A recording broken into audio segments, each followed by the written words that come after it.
Savez-vous que les vilaines attitudes, les vilains comportements empoisonnent la vie, rendent la vie vraiment misérable? Est-ce que vous savez cela?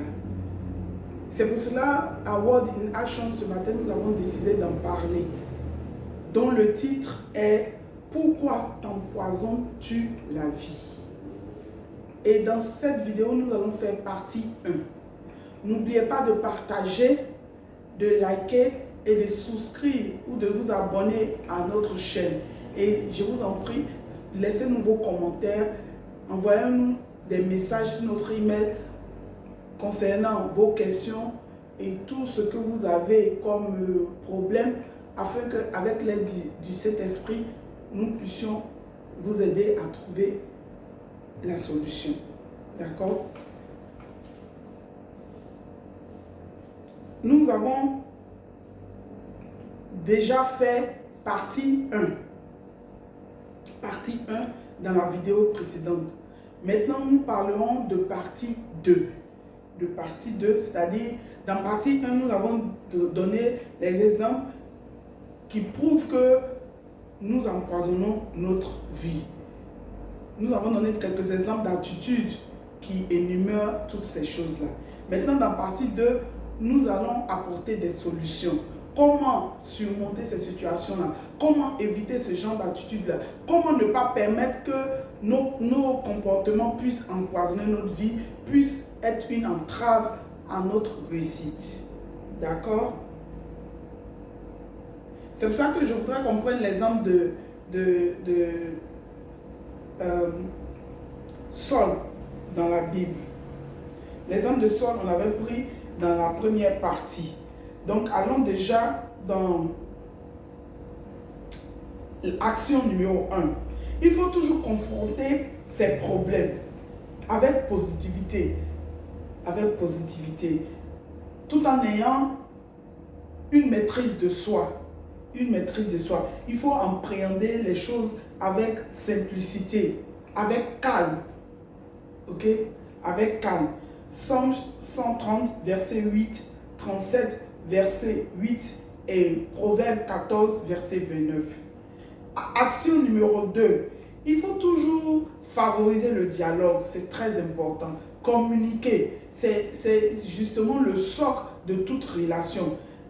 Lorsque dans une relation, il n'y a pas de communication, la relation n'existe pas ou la relation se détériorise. Vous comprenez? Parce que chacun vient avec son éducation. Même des enfants de même sein ont chacun leur caractère. N'est-ce pas? Donc, il faut que nous privilégions le dialogue pour que la paix règne. Avec votre ennemi, privilégiez toujours le dialogue. Cherchez à comprendre ce qui ne va pas. Pourquoi est-ce que cette personne s'est fâchée contre vous? Pourquoi est-ce que cette personne vous en veut tant?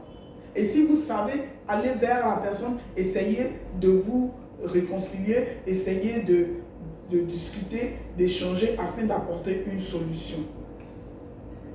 Genèse chapitre 33, verset 3 à 11.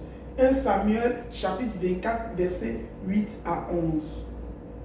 Action numéro 4, numéro 3 plutôt. Il faut toujours accepter comment dirais-je, laisser les gens vous faire des reproches. Il faut accepter qu'on vous corrige. Ne soyez pas fermé. Ne vous croyez pas supérieur aux autres. Ne dites pas que cet enfant-là ne peut rien m'apprendre. Celui-ci ne peut rien m'apprendre parce que mon niveau social, ma situation sociale, mon âge est plus élevé. Non, non, non, non, non, non. La sagesse n'a pas d'âge. La sagesse ne regarde pas les niveaux de différence, les différences sociales. Non, pas du tout. Pas du tout. Un enfant peut vous donner un conseil qui va vous permettre d'évoluer, qui va changer votre vie. Croyez-moi, croyez-moi. Père utilise n'importe qui pour nous aider.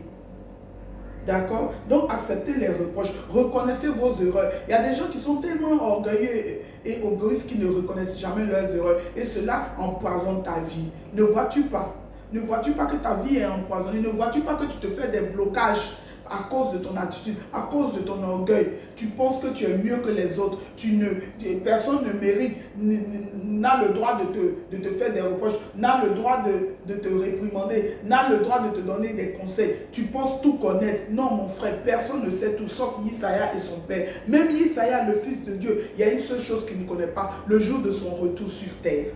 Il a dit dans Matthieu 24, verset 36, qu'il ne connaît pas. Même les anges, ni lui ne savent la date à laquelle il va revenir, sauf Père Dieu, le créateur de toutes choses, à qui tout appartient.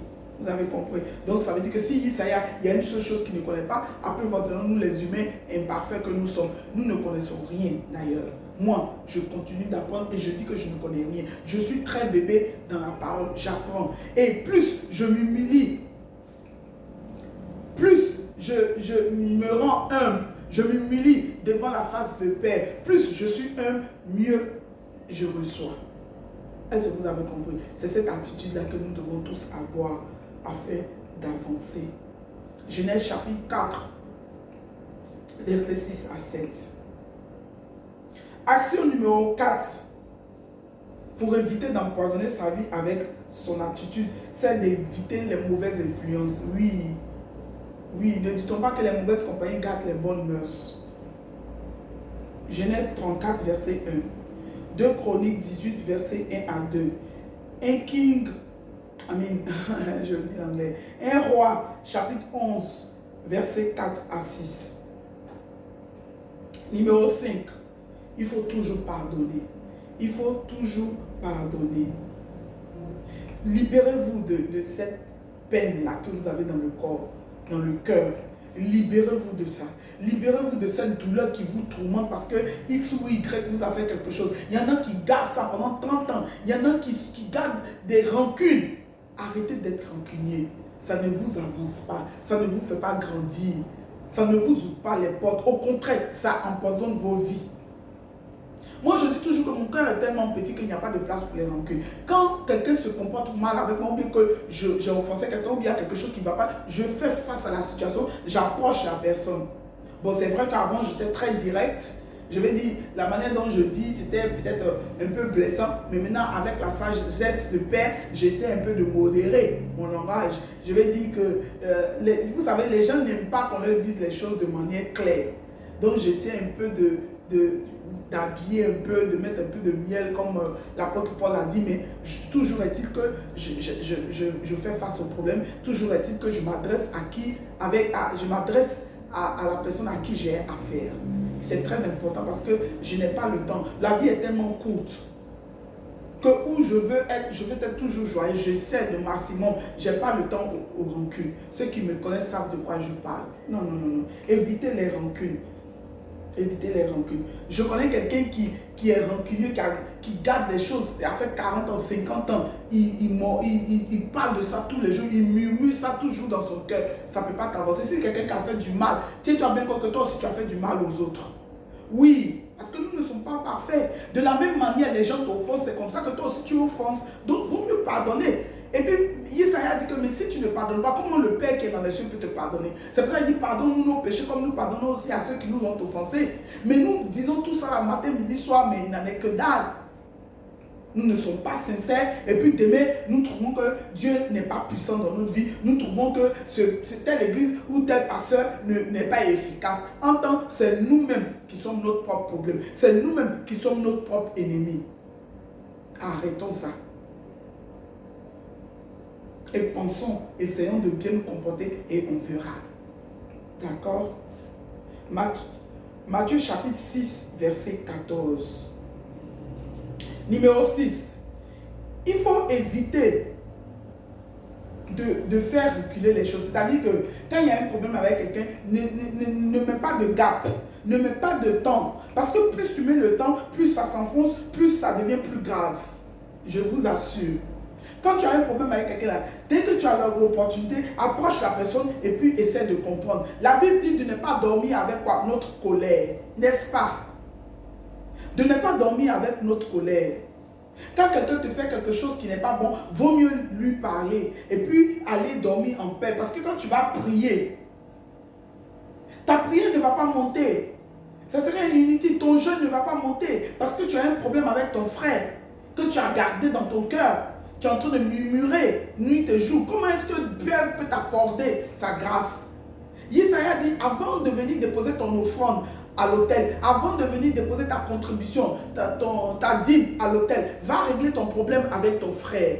Ça veut dire que c'est important d'être en paix avec les gens. Ça veut dire que c'est important d'être en harmonie avec les autres. Ça veut dire que c'est important d'être partisan de la paix. S'il ne s'agit que de toi. Maintenant, si tu essaies tout que la personne ne veut pas comprendre, mais tu la laisses. Tu la laisses. Mais pour toi, tu aurais fait ta part.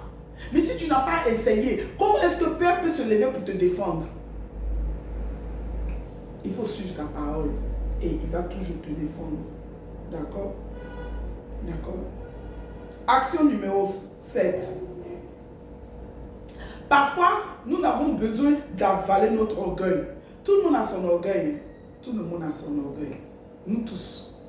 Mais parfois, nous devons avaler cet orgueil-là parce que ça ne vaut pas la peine. Il y a des situations où l'orgueil détruit tout. Maintenant, il y a des dimensions d'orgueil. Il y en a qui sont très orgueilleux au point où de détruire tout autour d'eux. Il faut éviter ça. Parfois, il faut avaler son orgueil et puis être très humble. Très humble. L'humilité est une qualité des grands hommes. L'humilité est une vraie qualité des grands hommes. Prenez l'exemple de Yesaya. Je sais que ce n'est pas facile, mais apprenons à être humble. Apprenons à être humble. Et ça va vraiment nous aider. D'accord? Proverbe 14, verset 3. 16, chapitre 16, également verset 18. Philippiens, chapitre 2, verset 6 à 7. Action numéro 8. Il faut toujours chercher à comprendre la situation. Il faut toujours demander. Il faut toujours investiguer avant de donner ta conclusion. Pour éviter les mauvaises interprétations. Pour éviter de vous égarer. Pour éviter d'être injuste. Il faut toujours aller vers... Par exemple, s'il y a un problème entre deux personnes et que tu es celui-là qui doit résoudre le problème, il faut que tu entendes des deux parties. Ne prends pas parti. Ne te contente pas d'une partie. Parce que nous avons toujours tendance à dire les choses selon notre faveur. N'est-ce pas? On fait toujours ça. Nous tous, on fait ça. C'est-à-dire, nous, on ne voit pas le problème, on ne voit pas qu'on est le problème, on ne voit pas qu'on est fautif. Donc, on met toujours la faute sur les autres. Maintenant, si toi, tu es le juge, que tu veux te contenter de l'autre, mais tu aurais perdu. Tu vas faire un mauvais jugement. Et tu vas condamner autrui pour rien. Et toi-même, là, tu te bloques. Parce que tu as été injuste. Tu as été partial, souvent sans le savoir, parce que tu n'as pas pris le temps de comprendre, tu n'as pas pris le temps d'investiguer, tu n'as pas pris le temps de chercher la vérité. C'est une très grave erreur. Proverbe chapitre 22, verset 3. Chapitre 14, verset 15. Actes des Apôtres, chapitre 17, verset 10 à 11. D'accord? Action numéro 9. Très important, et c'est ce qui nous manque très souvent, les enfants de Dieu. Cela nous manque, la patience. Nous devons exercer la patience. Nous ne sommes pas du tout patients. On veut la rapide. C'est pour ça qu'on prend des raccourcis. Et en prenant des raccourcis, mon frère, ma soeur, tu vas raccourcir ta vie. Crois-moi, Satan n'offre rien gratuitement. Tout ce qu'il fait, c'est dans l'intention de nous détruire. Parce qu'il ne veut pas aller seul dans le feu éternel qui est réservé pour eux, lui et ses démons. Nous les hommes, nous sommes à l'image de Père. Nous avons été conçus pour vivre éternellement. Si ce n'est pas parce que nous avons péché, ce problème ne nous aurait pas arrivé. Mais grâce à l'action de Père, Yesaya est venu et il nous a rachetés. Vous comprenez? Donc apprenons à être patients. Prenons l'exemple sur Abraham, Isaac et Jacob. Noé. Joseph, quand je parle de Noé, c'est extraordinaire. Noé est resté, vous savez qu'il est resté dans l'arc de Noé pendant combien d'années? Toute une année entière, 24 heures sur 24, il était avec toutes sortes d'animaux. Et il respirait les odeurs. C'est-à-dire que les gens déféquaient, ces animaux-là déféquaient, ils faisaient tout, mais ils étaient tous ensemble. Imaginez un peu, la prison est mieux, la mort est mieux, mais il a enduré. C'est pour cela aujourd'hui nous vivons. C'est grâce à cette endurance, c'est grâce à cette patience, c'est grâce à cette persévérance que nous, aujourd'hui, nous bénéficions de toutes ces grâces. Aujourd'hui, nous sommes sous la couverture de Yesaya.